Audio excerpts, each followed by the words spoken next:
called the TARDIS. It can travel anywhere in time and space. And it's mine. It is. Look at it. Go on, say it. Most people do.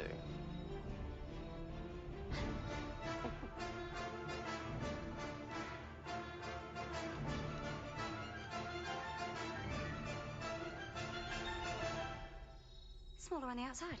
Hey, what's up? And welcome back to Smaller on the Outside, or as I would like to call it, SotoCast, the first, the best, and the only Doctor Who podcast that you just can't miss. My name is Dave. I will be the Time Lord with you this evening, and with me as always is Andy, who is the companion. So what's going on? Happy Saturday, everybody.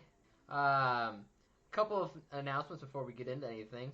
I want to give a shout out to this guy named Daniel. I had this long conversation with today about Doctor Who in general.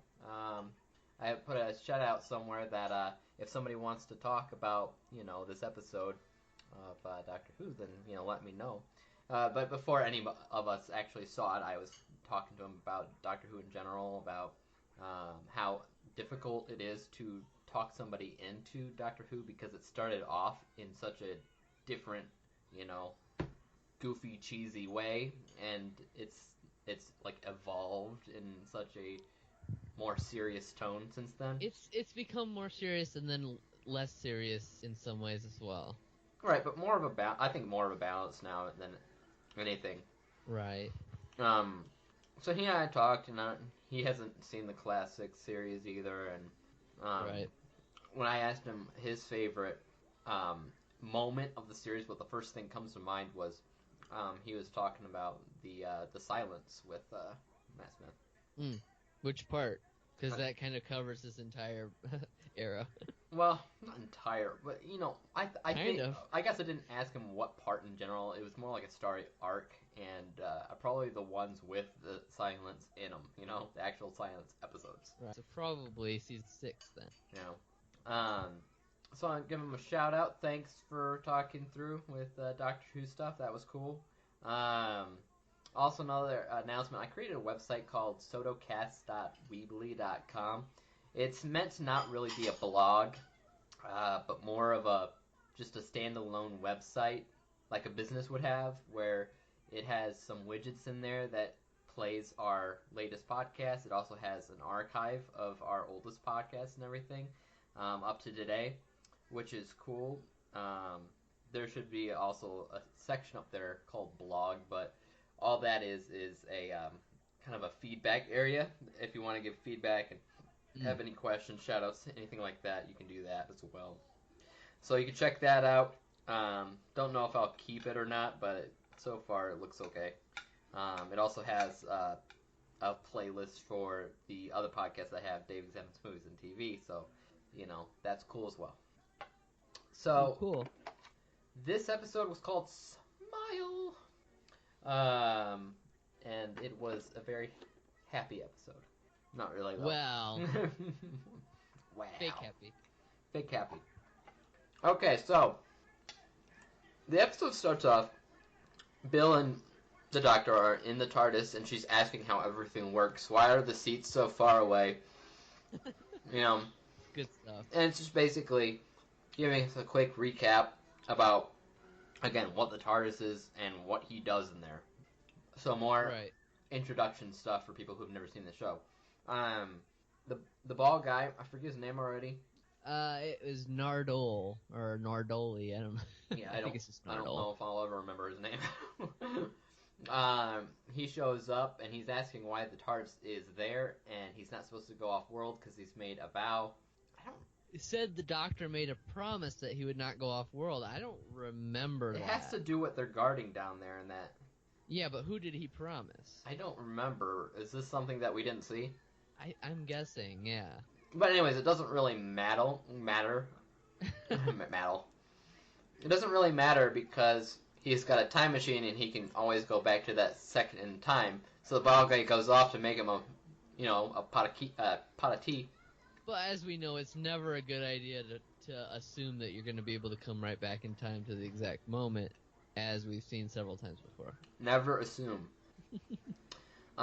So he goes off, and when he said he's got a time machine, he can go back to the exact point when he left. I was He actually said he can arrive before they left, which I'm thinking, no, you can't, because then you'd be interacting with your you can't do past that, selves. right? So when he said that, I actually had a thought that came to mind. I thought, well, is this entire season going to be taking place between before and after the kettle boils? Could be. I think the idea was the episode, but it doesn't turn out that way.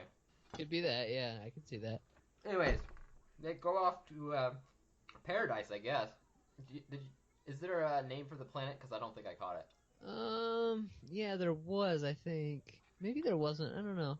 Yeah, it says Glies 581D. So the word glee. Glies. I don't know. But they end up in a wheat field that's far away from the city, kind of looks like Tomorrowland. And you're like, Right. These people are like saying you have to keep smiling, because there's some like nanobots flying up in the air, and if you don't remain happy, these cyber nanobots are gonna, tear you to shreds. Which kind of goes into the main titles there. Which are the nanobots are called the Vardi. The what? The Vardi. The Vardi. And the other robots on the world are called the emoji bots. Is that what they're called? Yeah. I'm over here calling them emotibots. I don't know. And those are cool. So Doctor and the Bill, they show. I said Doctor and the Bill. Doctor and the Bill. That's right. Just call me the Bill. The Doctor and Bill show up on the planet, and they say it. So they say it's supposed to have cracked the secret of human happiness. And when she asked him about the oath that he made, he said a thing happened, and he made a promise because of the thing. A thing. That's totally Stephen Moffat. Well, I guess he didn't write it, but that's a Stephen Moffat thing to say. A thing happened, and he had to make a promise based off of the thing, and he has to stay on Earth because he made a promise because of the thing that happened. Something like that. That's like Moffat saying, "Oh, I'll write it later." Yeah, a MacGuffin. Yeah. While they're there, they see the nanos, and then something happens with their ears. Yeah, nanobots basically, I guess they basically implant a communicator into their ears. Which is weird. Is that gonna stay with them the rest of the series? I was wondering that. I don't know. So then they first meet the robot that speaks emoji, right? It doesn't actually talk. We see emojis. And it gives them little badges that displays their emotions, like mood rings, but like with emojis. But they can't see their own because it always faces away from them. But the other people can see theirs. Right, because if you see your own, it can affect you. Basically, if you know what it thinks you're thinking, then that might affect the way you are thinking. Yeah, whatever. You mean like real life? Yeah.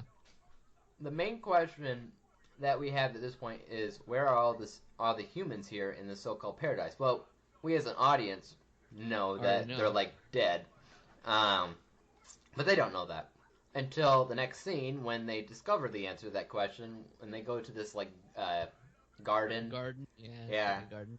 And there's all these plants getting sprayed by fertilizer, and then that's when they find out that the robots are using the bones of those dead people that they killed as the fertilizer.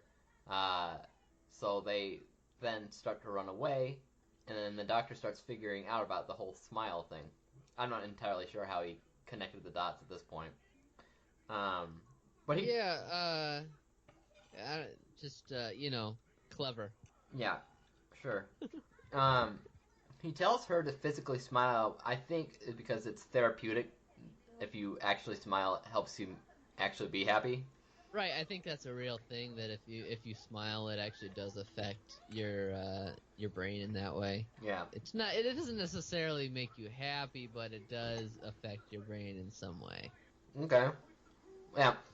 And that helps to change their emoticons on their badge on the back to happy, so it kind of at least tricks them. Yeah, it fools the killer robots, at least for a little bit, just a little bit. It's kind of hard to hold that up. I'm trying to figure out where the TARDIS is in that field. I feel like it's miles and miles away from the city. Not miles, but a good distance. A good distance, because they run back to the TARDIS and then they go back. basically. The doctor wants to just leave her there. Throughout the episode, starting there, the doctor keeps trying to convince Bill to stay back. Not obviously, just doing different things that make her stay back, and then she realizes.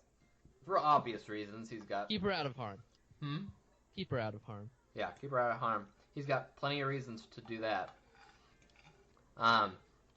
So he leaves her there and comes back to the city because the idea is colonization ships could still be heading to them and as a death trap. But she doesn't really listen to him, and she just kind of follows him back as well because she likes adventure. And inside one of the main buildings, which is kind of like in the eye of the storm, they find a spaceship, an Earth spaceship. Well, the doctor basically said that he kind of figured out that the city was built around a spaceship, and that's where the original spaceship would have landed. Okay. When they go into the spaceship, it alerts all the Emotobots, as I said they were. And the doctor has this idea that he can save the planet if he just blows up the Motor City. So that if the people, when they arrive, they'll see the city's gone and they'll just go find somewhere else to live or something. Well, or maybe they'll build their own city. We tried. The whole time, Bill's out there telling him directions of where to go. She's looking at a map, but it turns out, once again, he had already memorized the blueprint to keep her out of trouble. So she heads somewhere else and finds this old woman that's like dead but is perfectly preserved. Yeah, that was weird. Why is she perfectly preserved? I thought they were going to explain it as the nanobots or something. Maybe she just died, like, the day before. No, because that's the whole point of why the city's, like, gone crazy killing people, right?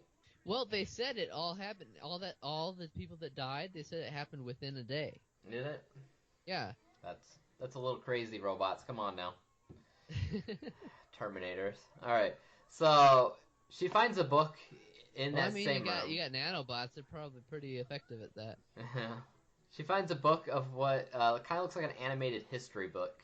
I think it's the end of the world for Earth. Yeah. Yeah.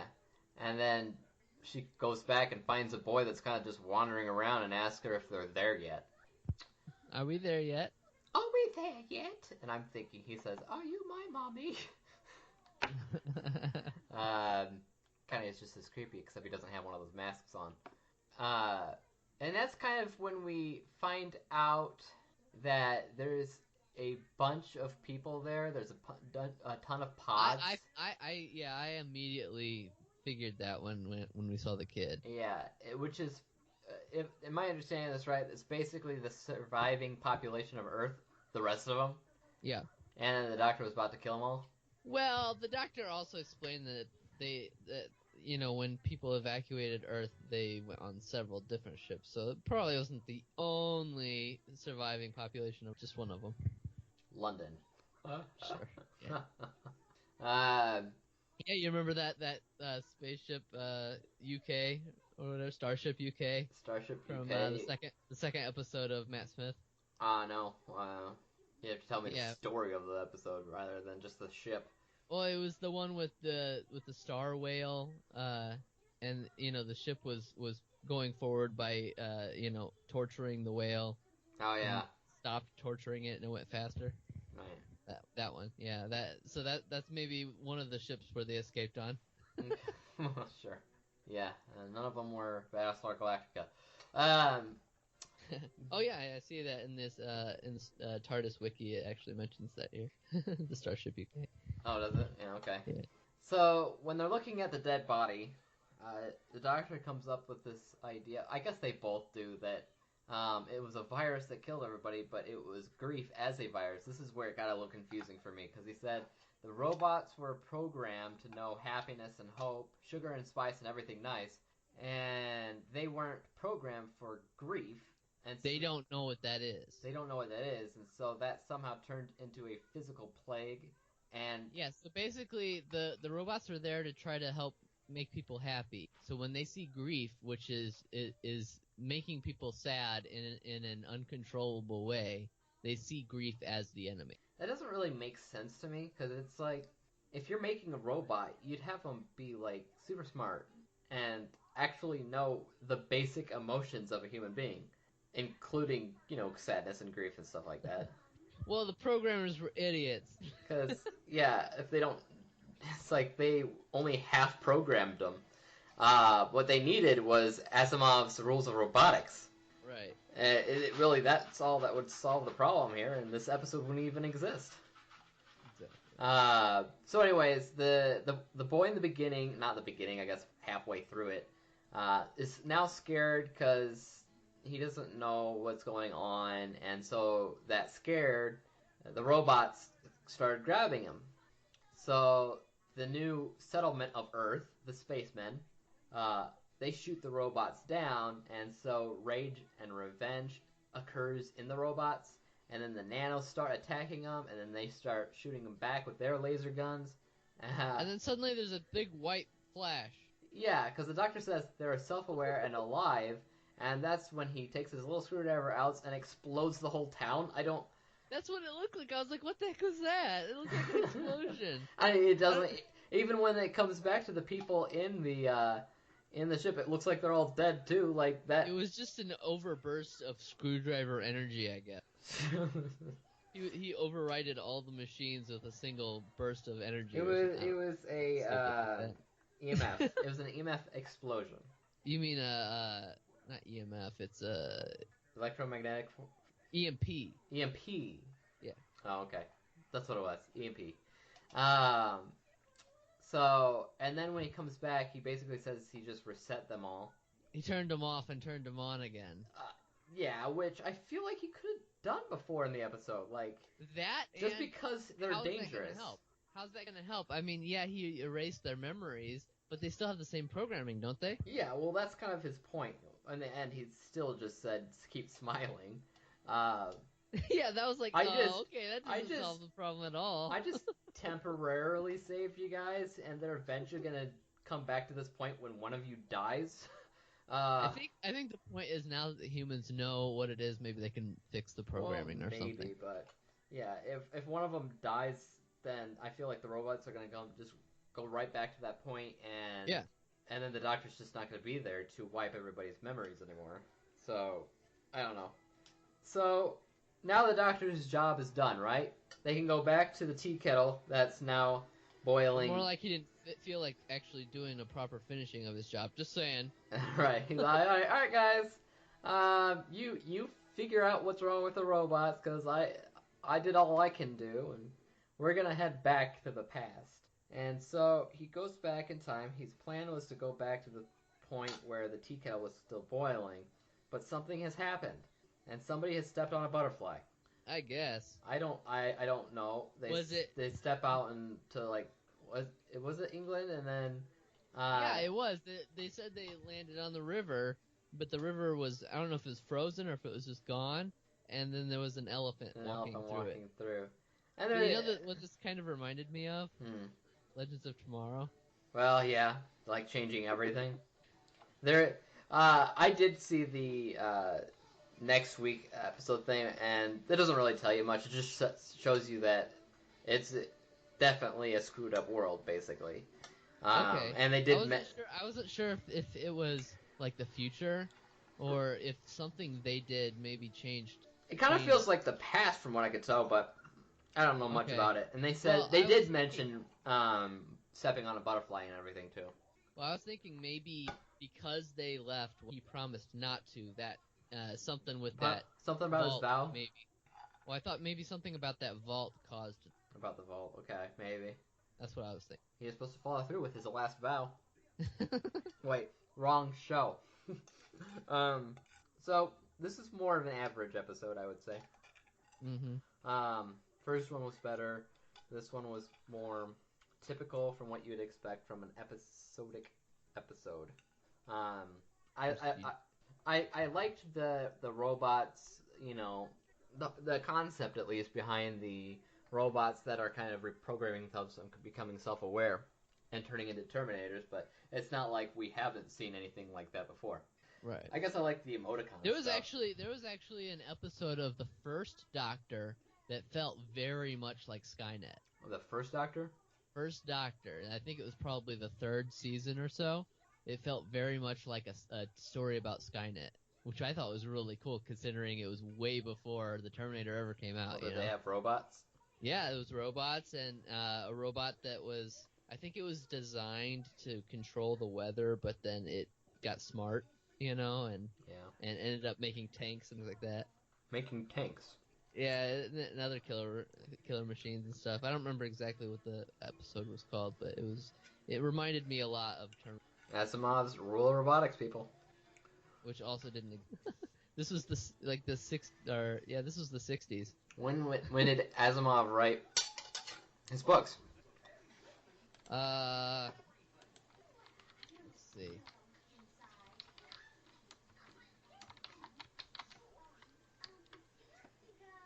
$1950. Oh, really? I, Robot was 1950. I don't know about Bicentennial I feel Man. like I, Robot was probably the first, but I don't know for sure. I did not know they were that old. Wow. Okay. Yeah, 1950. Bicentennial Man was after. That was 76. But I, Robot was probably the first, and that was in 1950. Yeah, the first book is I, Robot. So, there you have it. Well, they don't have Bicentennial Man in this series, but I guess that was a different series. I don't know. But anywho, that very short episode, actually. Very short podcast. That's all right, because I needed to move on to stream later. So Yes, Andy's most important stream. Check him out on. well, it's Saturday. Got a lot of time to work on it. And Twitch. No, YouTube. No, you used to do YouTube gaming. Yeah. Okay. Check him out on YouTube. Look, just search my name, Andy Gillian. That's Gilleand. For those of you that, I know most of you know how to spell it, but yeah. Of course, everybody knows how to spell it. Yes. I just figured if they saw your podcast. Yeah, I think most of the time I say the creator of the podcast is the podcast name itself. So, well, I have a question about the series. Is Nardole technically a companion? I don't know. The Doctor has had a robot companion before. I believe it was in it's either fourth or fifth Doctor. It might have been both. But I don't know if he. I mean, he's been traveling with the Doctor since the Husbands of River Song. Mm-hmm. Yep. Which is like over a year. Right. And who knows how long in Doctor's years, because it could have been that whole 70 years or whatever they said before in the last episode. Yeah. So I guess I would guess he should be considered a companion. He could be. I feel like he would be more of a companion if we saw him, more often in there. We never. I don't think he's.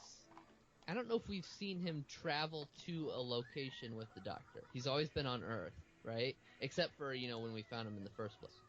But we never seen him like in the episode go somewhere with the Doctor. Well, I guess maybe we'll see that later. I don't know.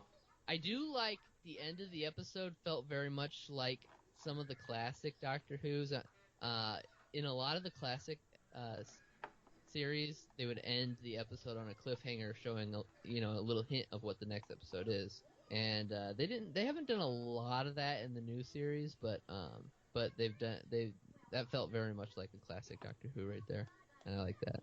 Oh, that's cool. Oh man. Okay. Well, I guess that's really it for a podcast. It was a short one today, but that's okay. If you have any questions, concerns, theories on Doctor Who or whatnot, you Concerns. Yes, that's what I usually say. You can email. Concern, your podcast sucks. That's a good concern of mine. What are you gonna do to improve it?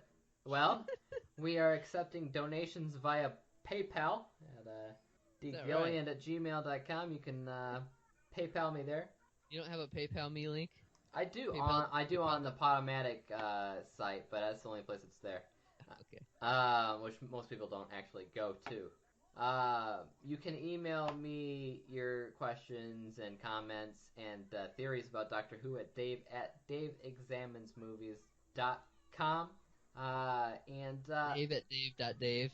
That's it. Let's not confuse the listeners now. Oh, sorry. But I guess we'll see you next week with another episode of Doctor Who Saves the World. I'm sorry, no, that's not right, but it probably is right. But, I guess peace out. Peace out.